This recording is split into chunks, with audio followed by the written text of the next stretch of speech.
Fundraising is critical to any nonprofit organization. It's the lifeblood of the community service that you do and the value you provide. The problem is today that folks have so many choices available to contribute that we have to find a way to have folks contribute regularly, consistently, and in large amounts in order for you to continue to do your good work. I'm Justin Hitt from Sustainable Wealth Secrets, and we also talk about business strategy, developing business relationships at Inside Strategic Relations.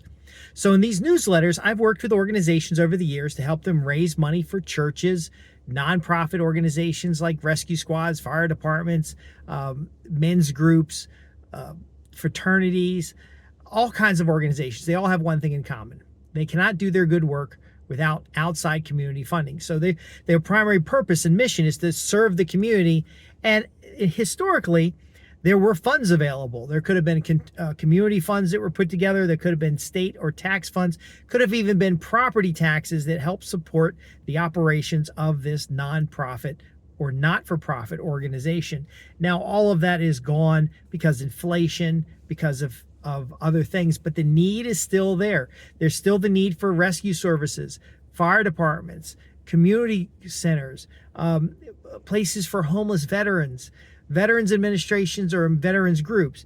There's still the need for all these organizations. So how do they raise money in a time like this where money is hard to come by for a lot of people?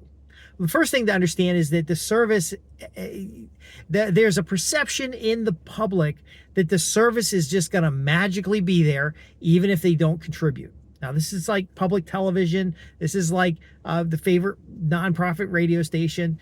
Folks assume because when they tuned into it, it was there, that it will always be there because it's always been there in the past. There's always the fund drive is successful, and they start thinking the hype is actually because it's not needed. It's to get the donations. So you remember the telethons where they would talk about, we've only got 5 more minutes and we'd like to get $500 more from 5 more people so that we can have the goal that we set for this program. That's useful. It works well, especially in a live telecast. But again, it trains people to think, well, if I don't contribute, someone else will. Now, with things like fire departments, rescue squads, community services, food banks, if those completely go away, people just who are suffering, who would benefit from these organizations, are going to still suffer, and they're going to suffer in a different way, but they're not going to connect, if I'd only donated some money to the rescue squad. So what we have to do is we have to structure our giving campaigns to first go for people who have money to support with. So your nonprofit becomes a vehicle for other people to serve the community through your organization and through the contributions to that organization. Also, we need to have public relations to help people understand the essential value of the services you provide. If you're a rescue squad, how many calls have you performed? If you're actually don't do any calls because you just don't have enough EMTs or something, it's how many calls originated in your area. So in my region, there's a rescue squad that closed down because they didn't have the support, they didn't have the funding, they didn't have the community involvement. There's whatever the reason it was, and there's the same number of calls in that area. The other rescue squads are taking up the slack.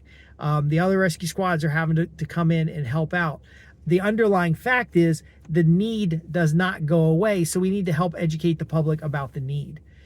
We also want to have public service messages so that folks understand the complexity and value of what you do. If you have a food bank, for example, and you're feeding X many people, that's useful. But if those people are typically families, and of the people you feed, 20% of them are families with children, many of them are single individuals, many of them are veterans, many of them are elderly that are single. That demographic profile helps people understand that you're helping people like them. A environmental charity is going to have to talk about why it's important to save certain types of animals. Because again, you see it on the news every day, save the whales, save the birds, if climate change, the Extinction Rebellion.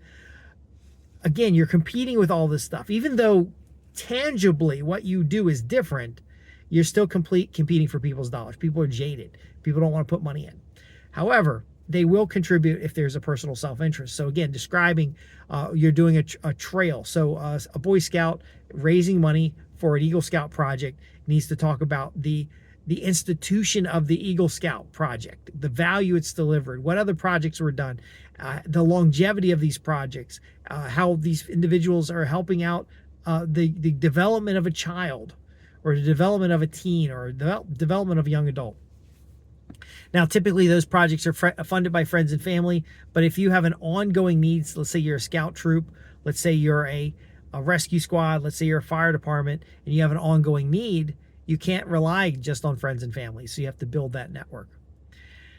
In going after the funds, and I do say it's like selling, you've got to sell the organization's value. You can't assume people are going to understand the value. In the structured organizations like service providers, so let's say you've got a rescue squad, you've got a fire department, typically you're going to be able to bill for some of those services, but you're not necessarily going to be able to collect for those services. So the fact is, how much are you unable to collect represents a need in the marketplace that an affluent business owner, or an affluent family or individual, or an estate could see justification in contributing. There's different laws and rules about fundraising. I'm not going to go into them specifically, but if you're doing a raffle, you should have a company manage the legalities of the raffle, because there's certain ways you can advertise it depending on your state. You don't want somebody who's because the majority of the people who are closely associated with your organization will buy tickets for a raffle. It's likely someone who is a board member or a relative of a captain or something is going to win the prize. And so in order to keep everything above board, you have the third-party management. That third-party management helps that audience feel confident that their gain is possible. So if you're auctioning off or raffling off an ATV, a vacation package, a car, something that is going to be of value to that particular audience that you serve and can reach, then they have to feel like they can actually get it. They don't want to think that this is a hometown raffle and somebody's cousin's going to get it and they're never going to have a chance. They have to believe that they have a chance. So what do we do in that? We wrap our raffle promotion with public service messages. So hey, we're having a raffle. Or you can open up, by the way, here's 5 safety items everybody should have in their home. Talk about, checking smoke detectors, stop, drop, and roll, those key things that tend to be valuable for someone to understand and know. And by the way, we're having a raffle this month on such and such. Now, you can announce the raffle individually. You can send letters out to announce the raffle. You can have radio coverage. You can have a mention in another newsletter. So you want to be finding the organizations where you can get mentions in their newsletters. But all of these things have to be done so that you generate enough ticket sales to cover the price of whatever you're raffling off, because you never want to go negative on a raffle. Now, I heard about a really good fundraiser, which was family portraits. Tends to be something people get every year. Community-oriented, family-oriented individuals want to do the family portrait. Unfortunately, today, a lot of people think that just getting a picture on their cell phone is good enough. And so you want to be able to sell against the cell phone. And so the family portrait has to be an event. And that's a little bit more difficult to do, because are you going to serve food at the event? Are you going to bring in street vendors or a food truck? If you have a food truck, it's going to have a certain minimum rate. So again, we can build all these things out on paper. Typically, you want to build your entire fundraising campaign out on paper. And then when you have an idea of a fundraiser, you want to promote that you have an idea of a fundraiser and then offer the community to provide you feedback. This is why this is important and how it works. So any communications you have with the community gives you an opportunity to share facts and statistics that demonstrate the value of what your organization is doing in the context of the person who you're asking to raise their hand and donate some money. Okay, because again, they're giving something. What are they getting in return? Focus on what they get first. Then you say, hey, we're thinking about having a fundraiser because this need exists. What do you think's good? What do you think is a good opportunity? What do you think people are going to love? And you're getting these ideas because it stimulates in their mind to give. And everybody who gives you ideas are the first people you go to get the funding. because you want to prime the pump of a campaign by getting initial contributions with a direct solicitation. So let's say you get a bunch of feedback and they say, hey, a raffle's great. We'd like you to raffle an ATV, or we'd like you to do a sportsman raffle where you rifle off firearms, or you're doing a raffle and you're got a vacation package, whichever of the three. You now know category-wise where people are in the larger scope of ideas for gifts. If you get a bunch of email, social media posts, replies by letter on a survey, and they all say they want an ATV, then you do your raffle on the ATV. You're already getting the raffle planned out, but now you're kind of sparking interest in the community. You want to start looking for corporate sponsors. Your fundraising costs must be covered by corporate sponsors, not necessarily donations. Depending on the structure of your organization, you can only spend a certain amount of money on fundraising.